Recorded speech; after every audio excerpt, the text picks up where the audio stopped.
경험에 대한 이야기를 먼저 해보자면 삶과 죽음은 다른 것이라 그랬나요? 아니면 그냥 경험으로 같은 것이라 그랬나요? 네, 경험일 뿐이에요. 그러면은 똑같은 건가요? 또 그건 아니에요. 뭐가 달라요? 그러니까 깨어나는가 안 깨어나는가인데 왜 깨어나기도 하고 왜 안 깨어나기도 하죠? 이게 다르기 때문에 그래요. 육체와의 연결성이요. 삶은 육체와의 연결성이 있는 상태에서 경험하는 것이고 죽음 이후의 과정은 육체와의 연결성이 끊어진 상태에서 하는 경험이에요. 그래서 육체와의 연결성이 있느냐 없느냐의 차이가 있지만 경험이라고 하는 건 본질은 똑같다. 자, 그러면 지금 우리는 꿈꾸고 있나요? 일상을 살아가고 있나요? 그럼 우리가 이렇게 일상을 살아가는 거 있죠? 자, 일상을 살아가는 거하고 밤에 꿈꾸는 거하고 이건 같을까요? 다를까요? 일단 다르다고 생각하시죠? 다르다고 생각하시죠? 그런데 불교적으로는요, 우리가 살아가고 있는 지금 이 시간 일상도 꿈이에요. 이게 윽박 지르는 게 아니에요. 꿈이다! 막 우기는 게 아니라 원리가 똑같아서 그래요. 어떻게 원리가 똑같냐면 우리가 지금 살아가고 있는 이 순간의 경험은 무엇으로부터 비롯되는가? 과거의 내 경험, 까르마, 업을 필름으로 해서 일어나는 경험이다. 그러면 꿈은 어떻게 이루어지는가? 꿈도 똑같아요. 우리가 살아있는 동안 열심히 행동했고 닦았던 업, 그 업을 필름으로 보여주는 영화에 불과하다. 그러면 우리가 죽은 다음에 보는 환상들, 이 환상은 어떻게 만들어지는가? 이것도 역시 살아생전 내 업에 의해서 우리가 경험을 하는 것이다. 즉, 우리는 업을 필름으로 해서 삶이라는 경험, 죽음이라는 경험, 그리고 일상이라고 하는 경험과 밤의 잠과 꿈이라고 하는 경험을 하는 것이에요. 원리가 똑같아서 우리는 낮에도 일상에서도 꿈꾸고 있는 것이다. 이렇게 말하는 것입니다. 꿈꾸고 있는 것이다. 그래서 삶과 죽음, 그리고 일상의 시간과 잠과 꿈의 시간은 전부 다 경험일 뿐이다. 이렇게 먼저 정리해서 기억을 해 두시면 됩니다. 자, 제가 잠과 꿈의 종류를 알려드릴게요. 일단 잠의 종류부터 알려드리겠습니다. 숙면을 취했다. 이것은 자기를 완전히 잊어버렸다는 거예요? 자기를 기억하고 있었다는 거예요? 완전히 무명 속으로 들어가면 그걸 숙면을 취했다 이렇게 얘기하는 거예요. 좋은 일인가요? 좋은 점이 있죠. 그게 뭐냐면 그렇게 쉬면 정신적으로 육체적으로 덜 피로하고요. 그리고 회복되는 경향이 있어요. 그래서 좋은 점이 있습니다.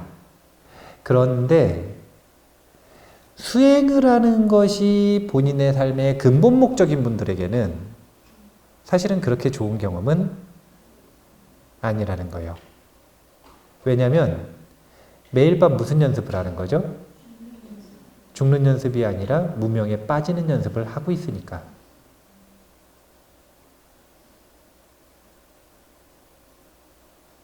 이게 내게는 선택권이 없다. 그럴 수 있죠. 왜냐하면 잠에 빠지는 우리의 신체와 정신의 구조를 가지고 있으니까. 그런데 그렇게 잠에 빠지는 것에 저항도 하지 않는 것, 이것은 수행자에게 있어서 그렇게 좋은 태도는 아니다. 잠자는 시간, 숙면에 빠지는 시간, 렘수면, 꿈도 안 꾸는 깊은 잠, 이것은 무슨 잠이라고 하는가? 무지의 잠, 무명의 잠이라고 한다. 이렇게 보시면 돼요. 두 번째, 윤회의 잠, 윤회의 꿈, 윤회의 잠자는 시간이 있습니다. 윤회의 잠이라고 하는 게 무엇인가? 자, 봐보세요. 한 사이클을 딱 돌 때 옅은 잠을 자기 시작하면 꿈을 꾸기 시작하거든요. 근데 분명히 처음에 꿈을 꿀 때는 내가 사슴이었어. 그런데 어느 순간 갑자기 그 사슴도 없어지고요. 완전히 다른 꿈을 꿔요. 전쟁터에 나가 있어. 보니까 내가 여자 포로로 잡혔네요. 그래가지고 막 무서워가지고 막 울고불고 하는데 갑자기 보니까 꽃밭에 와 있네. 꿈이라는 게 이런 식이잖아요. 자, 봐보세요. 벌써 몇 번 윤회했어요. 사슴이었다가 여자였다가 꽃밭에서 놀고 있어요. 우리의 잠자는 시간, 특히 꿈꾸는 시간을 보면 우리가 윤회하는 것과 똑같은 구조로 끊임없이 윤회를 반복하고 있다. 그래서 꿈꾸는 잠을 윤회의 잠이다 이렇게 표현을 하는 거예요. 그런데 과학자들과 의사들이 이야기하지 않는 불교만의 독특한 잠이 있습니다. 그게 뭐냐면요, 깨어있는 잠이에요. 말 자체가 말이 안 되는 말이에요. 어떻게 깨어있는데 자요? 이해가 되세요? 이거 아무나 연습하는 거 아닙니다. 연습도 하시면 안 돼요. 왜냐면 깨어있으려고 그러면 잠이 안 오거든요. 이거는 마치 뭐와 같은 거냐면 눈을 감으면서 떠라 이런 거랑 같은 거예요. 눈을 감고 떠라. 감은 다음에 떠라가 아니라 감으면서 동시에 떠라. 그런 연습이라고 할까요? 한쪽 눈은 감고 한쪽 눈은 뜨면 된대요.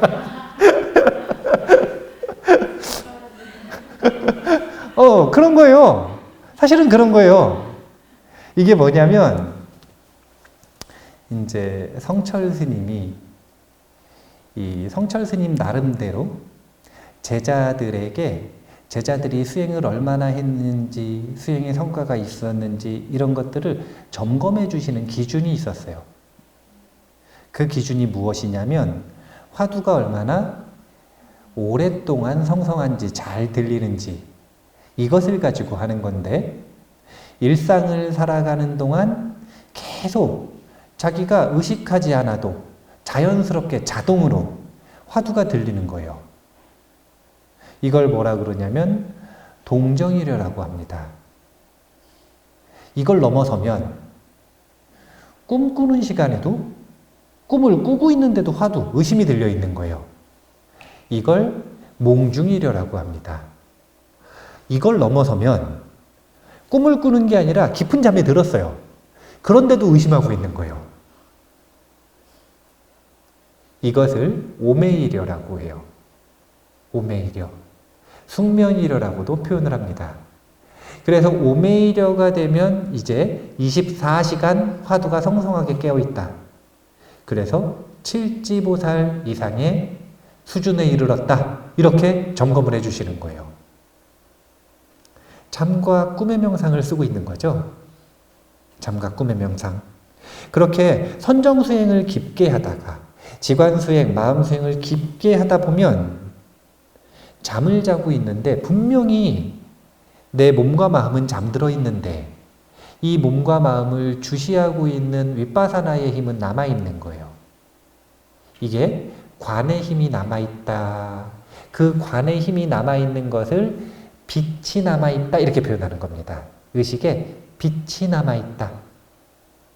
밝은 빛만 남아있다. 이것이 바로 깨어있는 잠이에요. 이렇게 잘 수 있어야 무슨 잘난 척을 할 수 있는 거냐면 저는 깨어있음이 잘 됩니다. 이렇게 말해도 되는 거예요. 물론 이제 깨어있는 잠에 이 경험을 하시는 분들은 그런 말을 안 하죠. 그런데 이것이 기준이 된다. 그렇게 보시면 돼요. 자, 그 다음에 죽음 명상이라고 하는 키워드를 가지고 잠깐 이야기해 보겠습니다. 아까 질문 받고 시작했다 그랬잖아요. 죽음 명상을 구체적으로 어떻게 실천하면 좋을까요? 질문했어요. 자, 여기 계시는 분들에게 질문했다고 생각해 보세요. 뭐라고 답변해 주실래요? 죽음 명상 어떻게 하면 돼요? 그동안 배우신 게 있으니까.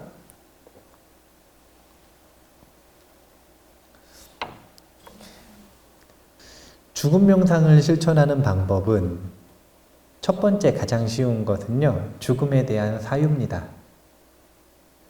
우리나라에서는 정사유의 올바른 사유를 이어가는 것, 이 전통이 너무 무시되는 경향이 있어요. 왜냐하면 선수행 전통에서 무념을 강조하는 문화가 강해서 생각, 아르마리를 쓰지 않도록 만드는 문화가 너무 강해서 이 아르마리를 올바로 쓰는 정사유의 전통이 좀 약해요. 그래서 저는 특히 이 사유를 자주 강조를 하죠.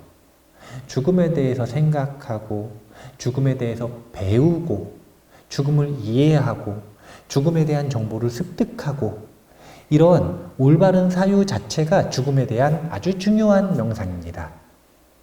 아주 중요한 거예요. 왜냐하면 기본적으로 모르면 아무것도 못하거든요. 죽음을 준비할 수도 없고, 죽음을 명상할 수도 없고, 죽음을 사유할 수도 없어요. 모르면. 그래서 배워서 알고, 습득하고, 이해하고, 사유하는 죽음에 대한 사유. 이것이 첫 번째 죽음 명상 실천법입니다. 두 번째도 있어요. 그건 뭐냐면 이제 진짜 내일 죽는다고 생각을 하시고 죽을 준비하셔야 돼요. 여기서 말하는 죽을 준비라는 건 마음 준비 이런 거 말고, 첫 번째 유서도 쓰셔야 되고, 두 번째 연명치료 할지 말지 결정해서 서약서도 쓰셔야 되고, 세 번째 장례의식 어떻게 해야 되는지 결정해 놓으셔야 되고, 네 번째 혹시 아프면 호스피스 갈지 말지 이런 거 결정해 놓으셔야 돼요. 언제쯤 되면 호흡기 떼달라고 얘기를 해놔야 돼요. 그런 거 안 해놓으면 엄청난 무책임이에요. 살아있는 사람들한테 마음에 엄청난 짐을 안기는 겁니다. 가족들이, 부모님이, 자기 가족이 죽음을 맞이할 것 같은데 이제 더 이상 연명치료가 불가능할 것 같아요. 호흡기 떼야 될지 말아야 될지를 결정해야 될 것 같아요. 이거 누가 결정할 거예요?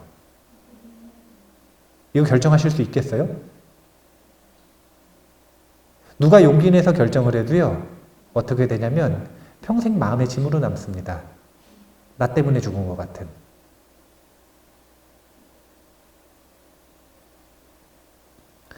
사랑하는 사람들에게 상처를 남기고 싶지 않다면 자기가 결정해 줘야 돼요. 또 화합하고 살아가는 가족들의 관계를 찢고 싶지 않으면 정확하게 유서 쓰셔야 돼요. 정확하게. 또 죽음을 맞이했는데 나는 당연히 알아서 장례의식 잘 치러주겠지 이렇게 생각을 했는데 자기가 죽어봤더니 자기가 생각보다 공덕이 없는 거라. 그래가지고 다른 영가들하고 비교해가지고 너무 자기가 좀 부족해. 그러면 어떻게 하냐면은 저기 망자들의 마을이 있는데 거기서 산 사람들의 마을을 계속 하염없이 보고 있다잖아요. 누가 내 대신 공덕 안 지어주나. 알아서 안 지어주더라고요. 특히 요즘 사람들은 안 지어줘요. 절대 안 지어줘요. 그냥 안 지어줘요. 제가 장례의식은 어떻게 해야 되고 내 재산의 몇 %를 사회에 환원하고 내 이름으로 이런 것들을 정확하게 결정해 주셔야 된다 그랬잖아요. 그렇게 결정해놔도 할까 말까예요.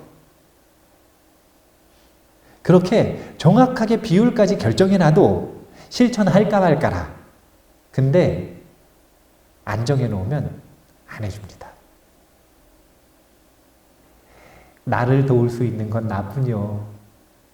그래서 내 장래의식까지도 다 결정해놔야 돼요. 이런 게 바로 마무리에 대한 준비입니다.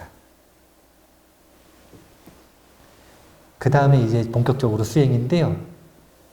죽음의 순간에 깨어있기 위한 연습을 해야 돼요. 핵심이 이거예요. 죽음 명상의 핵심이라고 하는 건, 본질이라고 하는 건 깨어있는 거예요. 그래서 우리가 죽음에 대해서 죽음의 순간 깨어있기 위해 무엇을 하는 거냐면, 삶을 살아가면서 죽음을 간접적으로 경험하는 연습을 지속적으로 하는 거. 이게 가장 실질적이고 본질적인 죽음 명상이다. 예전에는요, 스님들이 그래서 공동묘지 가서 수행했어요. 예전에 공동묘지 인도에서 뭐라 그랬냐면 시다림이라 그랬어요. 시다림. 시다, 이게 뭐냐면 시체요. 시체 버리는 림, 숲. 이 공동묘지 아닙니까?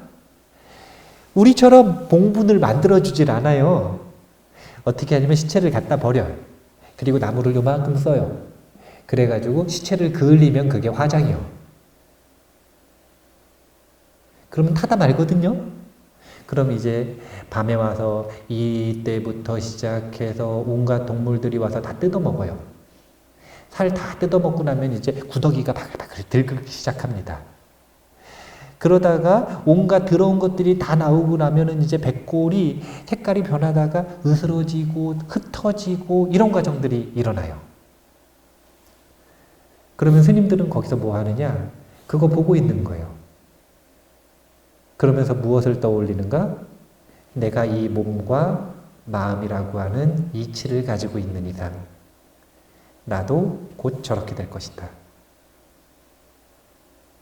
이것이 공동묘지에서 하는 죽음 명상이에요. 예전엔 이렇게 했어요. 근데 요즘은 이렇게 할 수 있을까요? 없을까요? 없어요. 이렇게 하면은 정신병원 가라 그래요. 큰일 나요. 요즘에. 이렇게 못합니다. 그러면은 요즘에는 또 어떤 명상을 할 수 있는가 한번 보면은, 예전에는 또 이런 명상을 자주 했죠. 예전에는 대가족이랑 증조 할머니하고 사는 경우도 있었대요.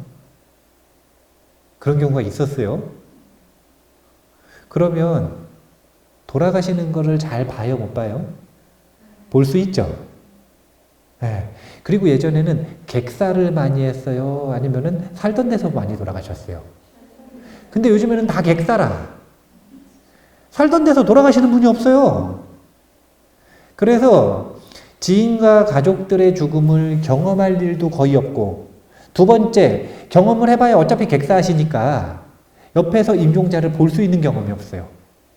사실은 임종자를 옆에서 모시고 보는 것, 이것도 정말 중요한 죽음 명상입니다. 그만큼 우리가 죽음 명상을 할 수 있는 환경에서 멀어져 있다는 거예요. 그래서 더 죽음을 오해하고, 죽음을 두려워하고, 죽음을 혐오하고, 이런 문화가 있을지도 모르겠다. 있을지도 모르겠다. 죽음이 얼마나 무서운 건지도 잘 몰라요, 사실은. 잘 몰라요. 죽고 싶다고 계속 하시는 분들이 있는데, 그분들이 왜 죽는 것에 실패하는가? 죽음에 직면했을 때 비로소 죽음이 얼마나 무서운 것인지 우리의 생존 본능이 보여주기 때문에 그래요. 또 그러면은 이 앞에 두 가지는 요즘 잘 못하니까 우리가 할 수 있는 게 뭐가 있는가? 병들었을 때 경험을 잘 관찰하는 거. 이것도 죽음 명상입니다. 왜냐하면 병드는 거하고요, 죽는 거하고 똑같아요. 뭐가 똑같은가? 병들잖아요? 지혜 요소가 붕괴돼요. 몸이 천근만근이라 땅바닥에 들러붙어요.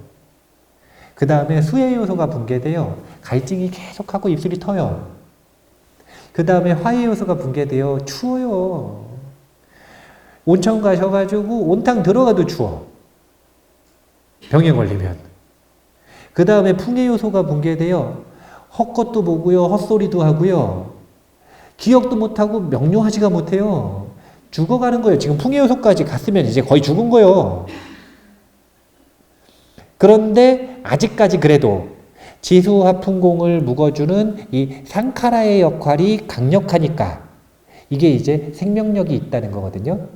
그러면 얘네들이 흩어지는 걸 억지로 붙잡아가지고 다시 정상으로 돌리는 거예요. 의료행위라고 하는 건 다른 게 아니라 이 지수화풍공이 흩어지는 것을 붙잡아서 정상화시키는 것, 이것의 촉매 역할을 하는 게 의료행위인 거예요. 그래서 옛날 고대 의료 이 원리 이런 것들을 보면 이 지수화풍공의 화합과 아주 밀접한 관계를 가지고 있어요. 이걸 어떻게 되돌릴 것인가? 어떻게 생명력을 활발하게 할 것인가? 그런데 자주 아프세요? 감기 걸린 지 얼마나 돼 보셨어요? 몸살 걸린 지.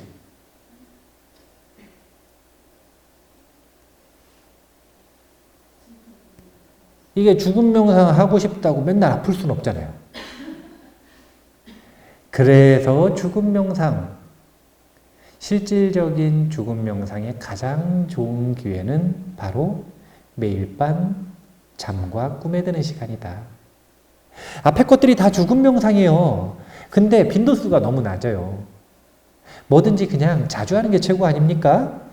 잠과 꿈에 들 때, 수면에 들어갈 때, 잠자리를 준비할 때 어떤 마음으로 잠자리에 들 것인가? 나는 오늘 죽는다. 나는 지금 죽음을 경험한다. 이런 생각을 가지고 잠과 꿈에 들어가는 연습을 하셔야 된다. 이렇게 정리를 해드리고 싶습니다. 집에 침대 비싼 거 쓰세요? 보니까 다들 비싼 거 쓰시대. 침대가 막 몇백만 원짜리 막 이런 걸 쓰시대요. 혹시 몇백만 원짜리 안 비싼 거예요? 비싼 거예요? 네. 근데 왜 몇백만 원짜리를 써요? 나 같으면은 몇백만 원짜리 쓸 돈으로 관을 사겠어요. 관짝을 미리 맞추는 거예요. 어차피 지금 이 정도 연세 되셨으면 뭐 키가 크거나 그럴 일이 별로 없잖아요. 그럼 지금 맞춰 놓으시면 갈 때 쓸 수 있거든요. 아니 그럼 되잖아요. 관을 맞춰요. 그 다음에 거기다가 쿠션을 좀 좋은 걸 깔아. 그렇죠. 라텍스 이런 걸 깔아요. 그러면 이 관짝에 들어가가지고 춥고 막 냉골에 들어온 것 같고 막 딱딱하고 이런 거 없잖아요. 관짝을 최고급으로 맞춰가지고 매일매일 관짝에 딱 누우면 그럼 저절로 마음이 들어요. 어떤 마음이 드냐면 나는 죽는다. 아니 제가 얼마나 쉽게 죽음 명상을 하는 방법을 알려드리는 겁니까? 돈만 있으면 다 할 수 있는 거 아닙니까? 제가 뭐 돈을 플러스 알파로 더 쓰라는 것도 아니고 어차피 침대 살 때 쓸 돈 그리고 어차피 죽을 때 써야 맞춰야 되는 관이잖아요. 그냥 관짝을 맞추는 거예요. 그러다가 혹시 성장판이 열려가지고 키가 더 컸어요. 그럼 관을 못 쓰지 않습니까? 그럼 그 관짝은 이제 못 쓰는 거죠. 그럼 저한테 주세요. 절해놓고 쓰게. 절해놓고 사람들 오면 죽음 명상하라고 눕혀놓게. 제가 검색도 다 해봤어요. 원래 여기 지을 때 관짝 사려고. 관짝을 하나 사려고 검색해보니까 침대값하고 비슷해요. 아니 뭐 어차피 살아있을 때 눕는 거나 죽은 다음에 눕는 거나 비슷한 거니까 그냥 2개 사지 마시고 자꾸 막 이것저것 더 사지 마시고 처음부터 관짝을 사버리세요. 아마 지금 여기 계시는 분들 뿐만이 아니라 유튜브 들으시는 분들 중에 여기서 아이디어를 얻으신 분이 있을 거예요. 이제 관짝 주문하시는 분 분명히 있습니다. 좋은 방법이에요. 관짝을 풀옵션으로 하시라니까. 라텍스 깔아가지고 편안하게도 하시고 거기다가 스피커도 하나 달아놔요. 그래서 들어가가지고 딱 누르면은 죽음 명상 관련되어 있는 소리가 딱 나올 수 있게. 그래서 잠잘 때마다 죽음에 딱 들어갈 수 있게. 나도 하나 맞출까요? 나도 이거 지금 아이디어가 막 떠오르고 있어요. 우리 도반쌤한테 이야기해가지고 거기다 뇌파 측정기를 달고 뇌파 측정기를 달아가지고 깨어있지 못할 때 삐 소리 나게 계속. 그래서 계속 일어나게. 그런 장비를 만들어도 좋겠다 이런 생각이 드는데 시간이 다 됐어요. 깨어있음에 대한 이야기를 해야 되는데 시간이 다 됐어요. 관짝 얘기하다가 죽음 명상의 본질이라고 하는 건 다른 게 아니에요. 죽음의 과정에서 첫 번째, 두 번째는 죽음의 직전에, 세 번째는 죽는 순간에. 이게 최고 난이도예요. 이게 최고 난이도. 이거는 잠드는 순간에 깨어있는 거하고 똑같은 거라 최고 난이도. 그 다음에 네 번째, 죽음 직후에. 이때는 왜 중요하냐면 밝은 빛이 있으니까요. 그 다음 마지막, 죽음 이후 영가의 경험이 시작되는데 그때. 이게 꿈꾸는 거예요. 그때 우리가 깨어있을 수 있는가? 이걸 묻는 게 바로 죽음 명상의 본질이에요. 이게 바로 죽음 명상의 본질이에요. 그리고 이때 깨어있을 수 있는 사람은 당연히 일상의 삶에서 깨어있는 겁니다. 아니 생각해 보세요. 꿈꾸는 동안 깨어있을 수 있는 사람이 일상에서 못 깨어있겠어요? 잠자는 동안 깨어있는 사람이 일상에서 못 깨어있겠어요? 그래서 우리가 깨어있음 수행을 하는 것, 이것이 죽음 명상의 가장 실질적인 목적이고, 그리고 가장 수행하기 좋은 때는 어차피 인생의 3분의 1, 지금까지 아무 의미 없이 경험하면서 보내셨잖아요. 수면 시간. 어차피 시간 더 안 내도 잠은 주무실 거 아니요. 아무리 바쁜 사람도 매일매일 그 시간엔 자요. 그 시간, 잠과 꿈의 시간을 죽음 명상의 시간으로 만들 수 있다면, 그러면 우리가 1년을 살면 365번 실습을 할 수 있고 10년을 살면 3650번이라. 한 10년은 더 살 것 같으세요? 희망이 많으시네요. 죽는다는 건 아니에요. 언제 죽어도 이상하지 않다는 거지. 언제까지일지 알 수 없는 남아있는 삶 동안 우리가 그렇게 매일매일 깨어있는 죽음을 위한 죽음 명상을 연습하셔야 된다. 이 이야기를 하고 싶었어요. 이 이야기. 시간이 허락된다면 잠과 꿈의 명상의 구체적인 방법을 알려드리고자 했으나 관짝 이야기를 너무 오래 한 것 같아요. 그래서 잠과 꿈의 명상 이야기는 책 사서 보세요. 책 나와 있거든요. 제 책 아니에요. 저는 제 책 이야기할 때는 절대 책 사서 보라는 얘기 안 하거든요. 남의 책은 잘 사서 보라고 얘기해요. 저랑 모르는 분입니다. 모르는 분이지만 아주 좋은 책이니까요. 잠과 꿈의 명상 그 책 보시고 이제 할 수 있는 간단한 연습부터 오늘 밤부터 한번 해보시면, 어차피 잠과 꿈의 명상이라고 하는 건 한두 달 안에 익힐 수 있는 게 아니에요.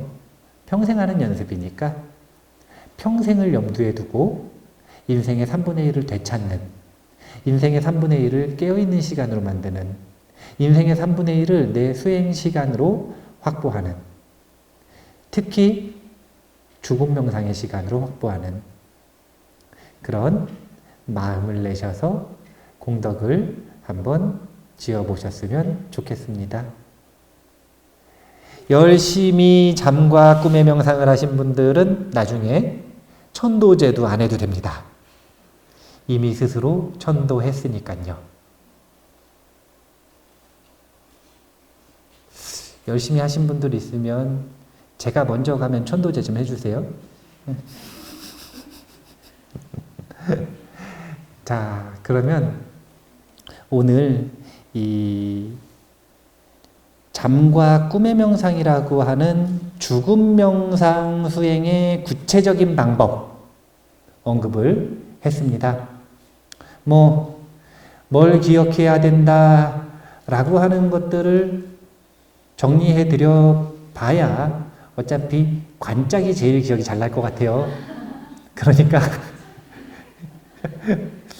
그 관짝 가지고 연계해서 왜 관짝을 사라고 했더라? 여기서부터 시작해서 기억나시는 것들을 마음속에 갈무리하시고 그렇게 수행의 공덕을 잘 이어가시기를 바라겠습니다. 이제 죽음 수업 법문은 끝났고요. 이 합동천도제를 조금 있다가 지낼 건데요. 합동천도제를 지내실 때 자신과 연관되어 있는 영가, 위패에 올린 분들만 오는 것이 아니라 관련이 있는 위패에 안 올린 영가, 또 사실은 관련 없는 영가들도 합동천도제는 많이 참석을 합니다. 그게 누구든 위패를 올렸든 아니면 위패를 올리지 않았는데 관련이 있는 영가든 아니면 나하고는 관련이 없는 것 같은 영가든 합동천도제에 그 인연으로 동참한 영가들이 좋은 곳, 극락세계에 태어나는 마음을 일으켰으면 좋겠다 이런 생각을 하셔야 돼요. 갈 수 있는 공덕은 천도의식으로 충분히 만들어집니다. 근데 왜 못 가는가? 본인이 원하지 않아서 못 가는 거예요. 원하는 마음만 일으키면 다 갈 수 있어요. 그래서 관련 있는 영가들을 설득하는 과정인데 그거 설득 어떻게 해요? 눈에 보여요? 보이면 말이라도 하지.